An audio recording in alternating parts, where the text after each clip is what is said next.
Welcome to the Climate Diplomacy Podcast, a podcast from the Berlin-based Think and Do tank Adelphi, bringing you the latest insights and debates in international climate diplomacy and security.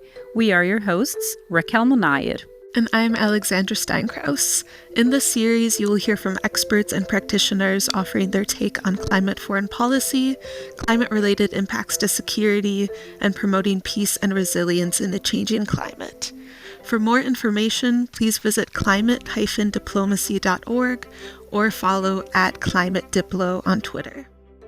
Hi, folks. We're back from the summer break. I hope you didn't miss us too much in August, although I'm not really sure we can call it a break with all the BCSC prep that has been going on during the summer. But we did get a few days rest, right, Alex? There was definitely a few days of some rest and relaxation in there, but now we are certainly back full speed. And we're actually at the cusp of COP season as well. So we thought we would start from the beginning and explore the first COP of the year, the 16th Conference of the Parties to the Convention on Biological Diversity, or better known as CBD or Biodiversity COP16. Yes, COP is right around the corner, kicking off on the 21st of October. And I'm sure everyone is excited for this year's edition in Colombia, a mega biodiverse country. I just learned this term recently. And to get into this topic, today we have here with us a colleague from the Worldwide Fund for Nature, WWF, Florian Titze. Florian is a senior policy advisor for International Biodiversity Policy at WWF, and he is knee-deep into the COP process. So we couldn't think of anyone better to have this discussion with. Welcome, Florian. Thank you for having me. Welcome. So maybe let's start off a little bit with the basics. So Florian, if you could tell us a bit about your work with International Biodiversity Policy. And I think in this podcast, we have quite a few listeners who are very familiar with climate and security policy, but maybe don't know so much about biodiversity policy. So if you talk us through maybe not only the main issues, but for example, what are some of the core narratives? Yes, gladly. Thank you. So I've been working for 5 years now on the CBD, not only on the CBD, but mainly. And that's also why since 2022, we have a new global framework that everyone was very happy to get agreed in Montreal in December 2 years ago. And I'm sure everyone knows that the CBD is one of the 3 Rio conventions, so sort of the sister or brother, whatever you want to call it, a convention of the UNFCCC. And the new framework that was agreed 2022 is sort of the successor of the previous 10-year strategy. So I've been involved in the negotiations that, surprisingly, since the COVID pandemic, delayed that process for a while.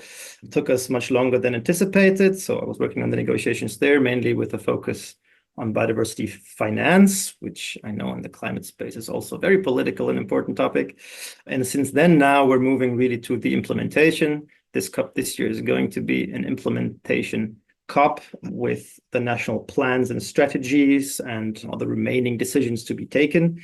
And we'll be very close to that. And we're really hoping to push the governments to make this an ambitious one, because also similar to the climate space, things are going to be difficult. Oh, yeah, I think we're familiar with that, right, Alex? Definitely. Well, so here in our peace and security bubble, we wanted to know about how did this peace and security angle that we know so well from climate develop within the biodiversity discourse? Was there any influence coming from the realm of climate-related security, or did it have its own path?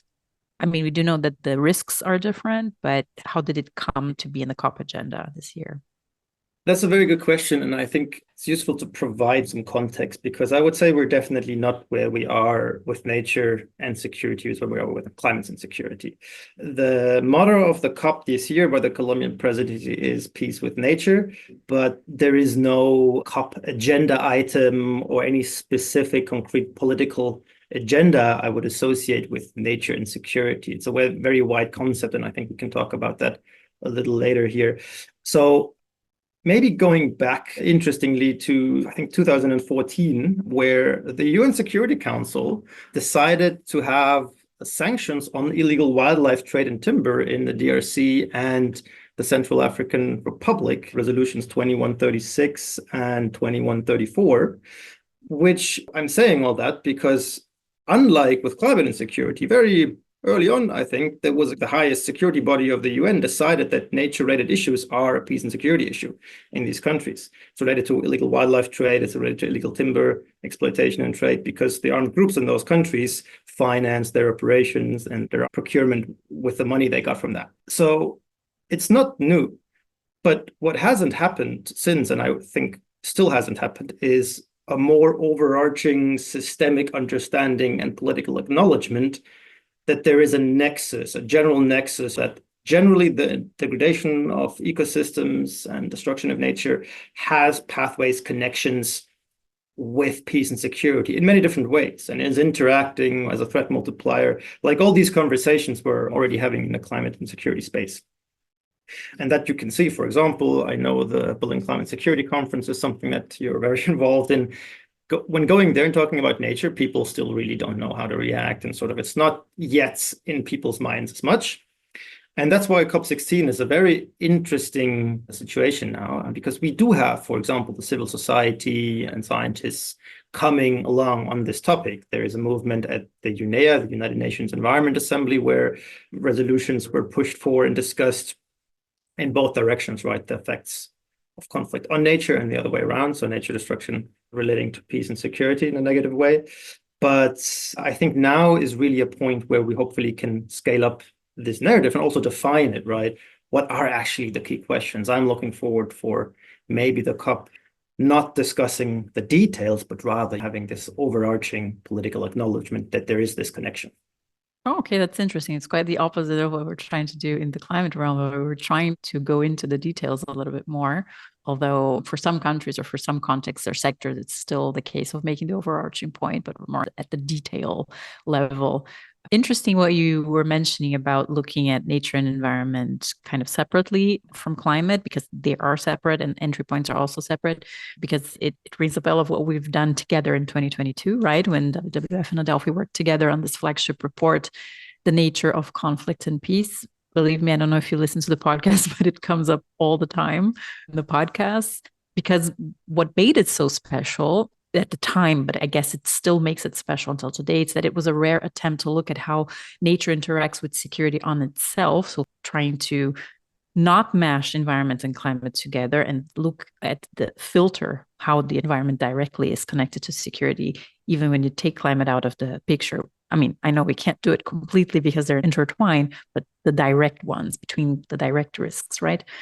And a question that I have, and still, I mean, we worked on that report together more than 2 years ago, but what was the background for the decision to look at the security and conflict side of things for an organization like WWF, which is generally more focused on environmental impacts rather than the security impacts that come with it? Yeah, so and I'm, by the way, I'm very happy to hear that the podcast frequently features the report that we've done. I think really is to this day unique look at this issue and quite relevant still.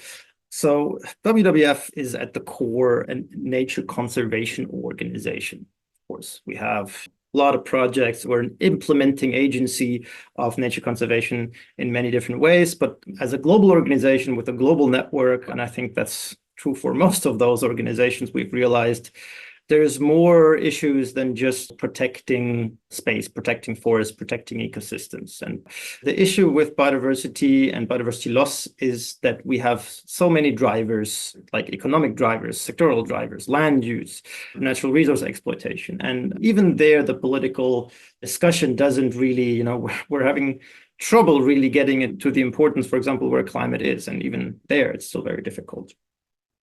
At the same time, the narrative, and it's not a narrative, it's the fact that biodiversity has so many different interactions with our society and is so relevant for our economies, our prosperity, our health. And we learned that from the COVID pandemic even. There, the term human security also got into our internal discussions on how to also explain to people these many different interactions, to make them aware how important nature is for them. Even if you live in a city in Germany, right, in Berlin, you cannot dissociate yourself with a pathogen that is jumping through probably human-wildlife interaction from an animal to a human and then spreads around the world. That's also human security.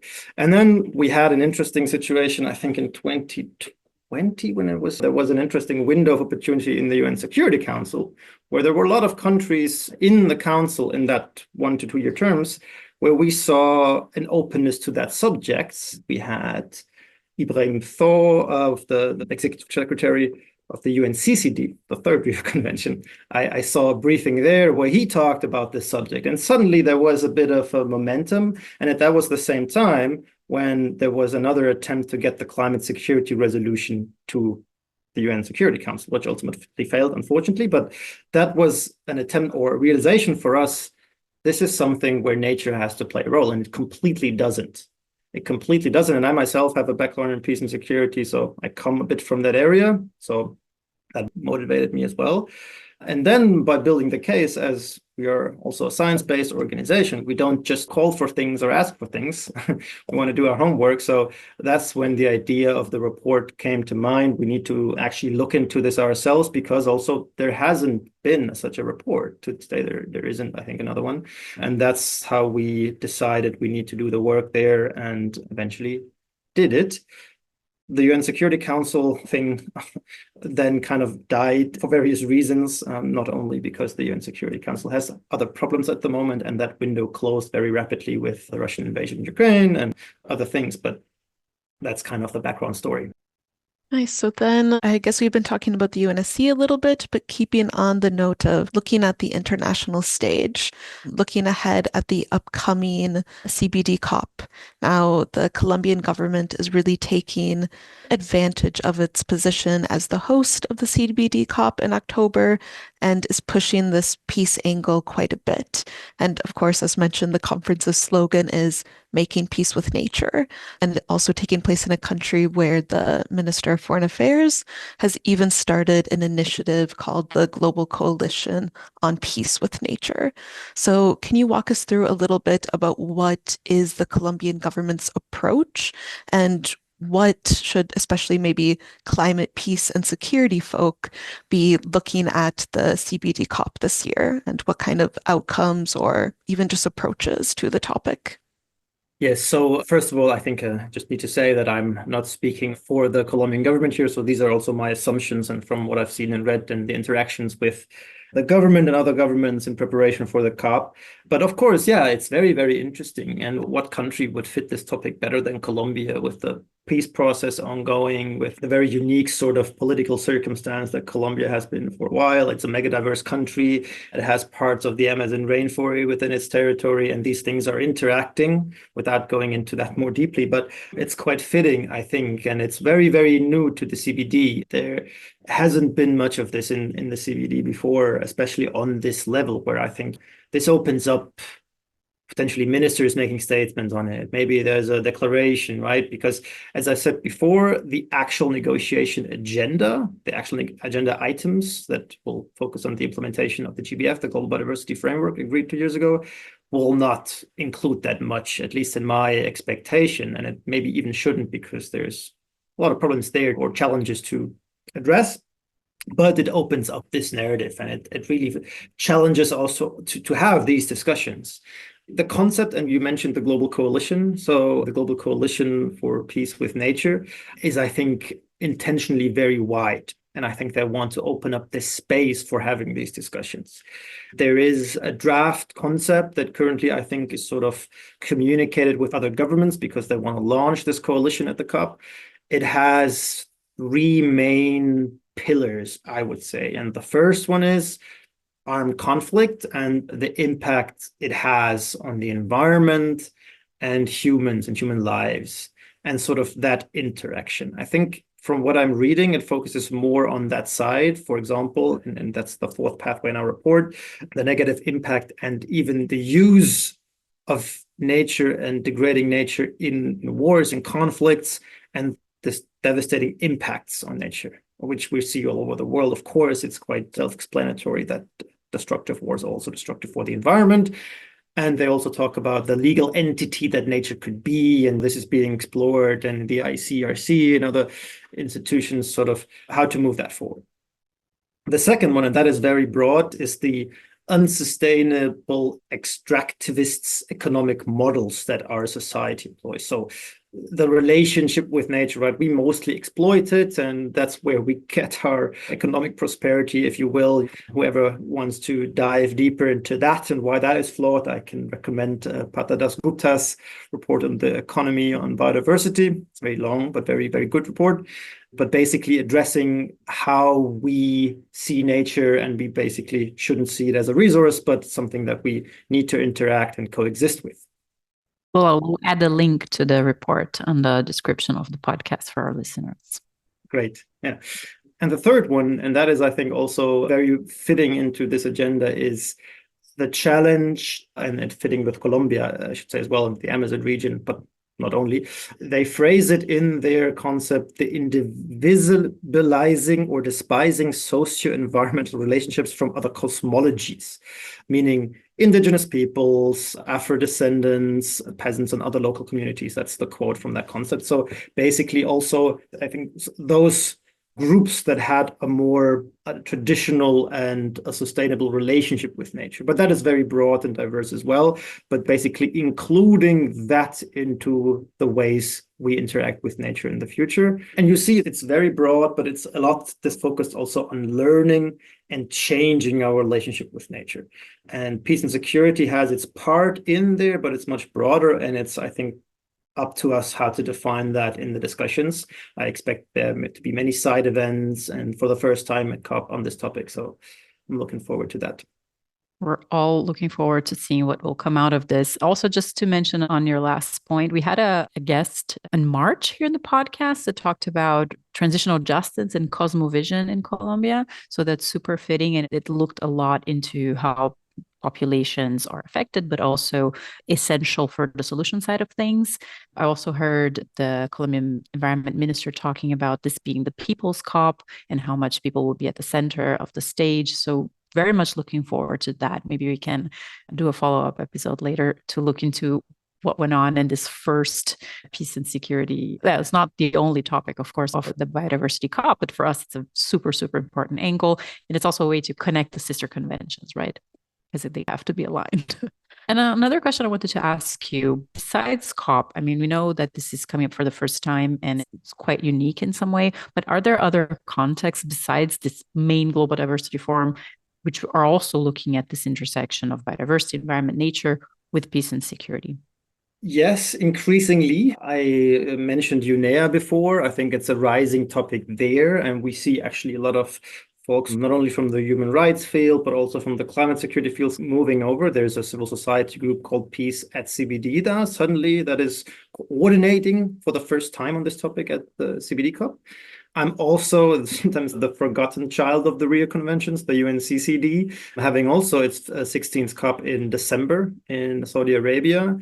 And that actually is because it's about desertification and land degradation. It's been a prevalent topic there for a while, actually. And there's also more reports coming out. And there I see the topic also in a concrete way being addressed. And hopefully there's a synergetic relationship, hopefully emerging between all the three COPs, where we've previously called for this comprehensive environment security agenda, where you look in the individual factors of environment, nature and climate, and peace and security, but also you start addressing this as an agenda together and not separately. And I think the UNCCD is also an important place for that. Other than that, I'm wondering, I know, for example, the Munich Security Conference is something where sort of the world meets to discuss these highly geopolitical issues in Munich every year. I think environmental issues or climate insecurity has sort of found its way in there a bit as well. That I think it's in February, I would have to guess usually, where this could emerge as a topic. But this is exactly my hope from COP16. It's a starting point and it creates awareness, and we carry the topic where it previously hasn't been before, and it builds as in relevance. Yeah, you mentioned the desertification, the Forgotten Sister Convention, the UNCCD. Actually, something to look forward to. Adelphi is working on a report with UNCCD on land, peace, and security in the context of the Peace Forest Initiative that should be coming out next month or something, definitely ahead of the UNCCD COP. So definitely something to look out for. Also very new in this context, looking at security. I mean, it just starts becoming more and more difficult to not make these connections. And I think that's the point. And this is a very unique moment in which really all COPs, I mean, I don't really think that security is necessarily on the CBD COP's agenda. At least I haven't seen it yet. I'm not sure whether this will even come up, but there is definitely an interest already from the convention itself to look at how these interactions are happening. So super interesting. And sorry to interrupt you, Rebecca, but if I can make a point on that, because it reminds me on the message I'm currently giving all the political decision makers I talk to, basically, when trying to convince the German representatives on things like international financing and the implementation, all the things that's politically difficult, in particular in relation of the promises and agreements made with other countries in the global south, right? Because all these COP decisions are basically a deal also between different parts of the world. And you say it's difficult to not address these topics. And I would agree, because we see increasingly in places like the Sahel and other areas where natural resources and environmental matters become existential threats, like today, and the effects that they have there.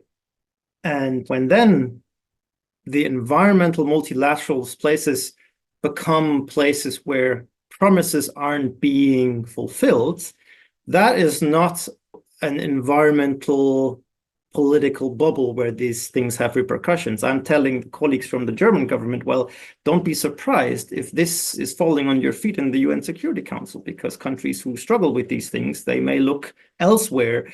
And that's why I think it's increasingly important, and we need to make these connections. And biodiversity, climate are becoming more geopolitical than they've ever been before. Certainly. So one thing that sets nature apart from climate is on the solution side of things. I think we've talked a lot about different entry points so far in the beginning of the episode, and there's also so many ways in which measures around environment and biodiversity can present solutions, not only to the issues within these specific areas, but also in producing co-benefits. I think maybe one a little buzzword that we like to bring in quite a bit, but that also includes climate. So can you maybe give us an overview of the concept of nature-based solutions and a few examples as well to help illustrate what these can look like? Yeah, I thought when you were talking, you were going towards nature-based solutions. I So think there we go. Yeah. that is one of the increasingly popular buzzwords, but also really, really important concepts for implementation. And it's probably going to be difficult to explain this in one go because they have so many diverse applications and use cases. But generally, what is a nature-based solutions? It's actions on the ground that protect, conserve, and restore and sustainably use and manage ecosystems in ways that they have all kinds of benefits at the same time for the society, so social, economic, environment, climate adaptation, climate mitigation, well-being of people, and biodiversity. So usually the promise of nature-based solutions is you use what nature gives us, and you have a whole range of co-benefits. So it's also very cost efficient in that way. In Germany, we have the Aktionsplan Natürlicher Klimaschutz, where this is tried to be put into practice for the first time, I think, in that scale, and exactly because of that promise. One of my favorite examples of how a nature-based solution can look like is mangroves. Mangroves are so valuable and so powerful in so many ways. And I'm going to make the connection to peace and security as well. But generally, mangroves provide the perfect synergy between climate adaptation, climate mitigation, and biodiversity conservation. Because for those who don't know where mangroves grow, they grow in coastal ecosystems, basically in the water. So in many coastal areas, people have cut away the mangroves so they can better fish for certain marine resources or anything similar. And then they're more susceptible, for example, to extreme weather events and floods, because this is a natural flood protection. Imagine trees in the water before they break the waves. Very simple thought. But with climate change, increasing and extreme weather events, floods are more frequent, and mangroves offer natural flood protection in that way. So that's climate adaptation. Mangroves are also high in carbon dioxide sequestration, so they filter and they bind CO2. So that's climate mitigation, also very helpful because climate change is obviously a big issue. And then at the third is that mangroves are very important for biodiversity. It's basically a hybrid between terrestrial and marine ecosystems, and a lot of species have their home in mangroves. And mangroves itself provide basically a good space for biodiversity in both the terrestrial and the marine part of the ecosystem. So now making the link to peace and security, climate change, we know, I don't have to go into that, how that is interacting with peace and security, but also extreme weather events and a lack of resilience to them can make societies or groups or local groups susceptible to being victims of these events, climate-related events. So a flood destroys whatever they have, they become more susceptible to being recruited into armed groups because they have no other adaptation abilities, or they have to migrate, causing tensions, all these interactions that we have discussed previously. And at the same time, mangroves are very good for livelihoods, for provision of livelihoods, for local food supply, etc. So all of that, I would rather frame it more positively. Nature-based solutions can be a builder of peace and stability rather than the other way around. You said that so nicely. And I love that you put all your examples on the basis of looking at mangroves because it's always about forests. And I think we forget the other ecosystems, even grasslands, drylands, and the importance that all the other ecosystems have for biodiversity, for life, for climate, for everything. That was really good. My next question was on how nature-based solutions can contribute to peace and security, but you already answered that. That was really good. So I just wanted to mention a tool that was launched a few months ago called the Nature-Based Solutions for Peace and Security. It's a catalog.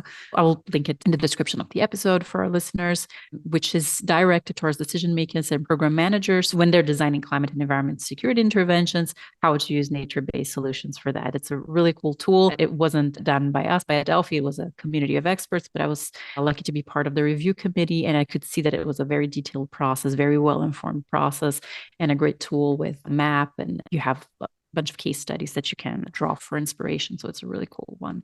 I'll link it below. I think that was it. Is there anything else you would like to mention? Well, I'm looking forward to seeing anyone who listens to this, and if they're going to Cali and have conversations on this. I think I'm very keen on exploring also from very different fields. The interesting part of this is we have different political environments sort of coming together. And especially with nature, I feel like there hasn't been too much of emerging yet. So anyone who is going to be in Cali or here in Berlin and wants to have a conversation, we're always available. I think I have one more question. I think at the beginning you mentioned also specific expertise in biodiversity finance.